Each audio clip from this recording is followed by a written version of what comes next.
something which we're completely unconscious of. You did mention something about board reporting, which reminded me of a story. I actually stopped reporting risk to boards because I found there's a much better way.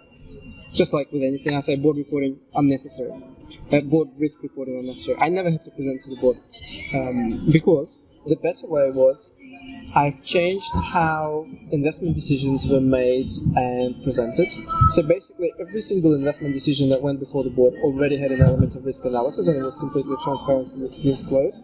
I changed the way budgeting worked. So we applied risk modeling to our budgets and strategic plans. So all the most important documents that went before the board already included a component, a very well-written, long component of risk analysis, and I've changed how performance reporting was done. Yep. So when the CEO and the CFO, whoever was present at the time, reported on general business performance, which they did anyway every quarter, I've recolored most of the performance metrics in risk. So previously they were saying like we have 90 factories.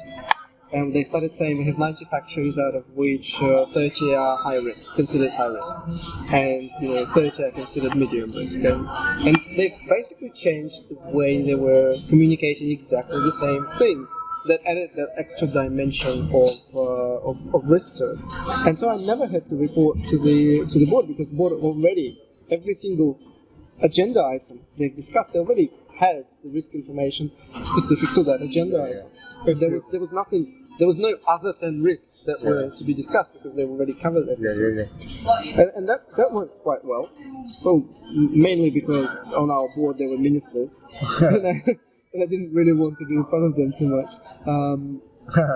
But more importantly, I've basically delegated all of risk reporting to the CEO and the investment teams, whoever were defending their investments. Look, it's their risk.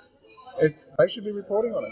And just in a workshop 2 weeks ago, I finished with it was on risk appetite, and I said to the CEO, and I said, by the way, with the board there, I said, it would please me no end if all of this was just incorporated in your normal business reporting, and a risk report or risk appetite report is never seen of or heard again. Yes, you can revisit your appetite occasionally, but in terms of what's agreed you do, and what are the measures that are going to indicate whether we're going to get there or not, wouldn't that be wonderful? That was just all part of it, and he's the one that's really picked that up and running with it. There are the smart ones out there, and they're getting it, and he's a younger guy. It's definitely the ones with come up a bit more exposure to it. So there's hope. There's strong hope. There's strong hope. You hear that? There's hope. Yeah. Well, thank you very much for that, Bryan. Thank you. I really appreciate you taking time, and it's interesting. If any of you have questions for Bryan, do reach him on the website, which is BryanWhitefield.com. Bryan with a Y, Whitefield.com. I'd be more than happy to hear from you. Perfect. And Alex, thank you so much. It's been it's great to meet you in person after all this time. Actually, to tell you the truth, I've decided to do some videos myself. So you've inspired me some more, and you really have made me think hard about authenticity and calling it for what it is. I'll see how brave I get, but I certainly am going to do a bit more. So this is an old white Anglo-Saxon guy taking a little while to get into the mainstream. And so anyway, Alex, thank you so much, and look forward to catching up again soon somewhere. Thank you, Bryan.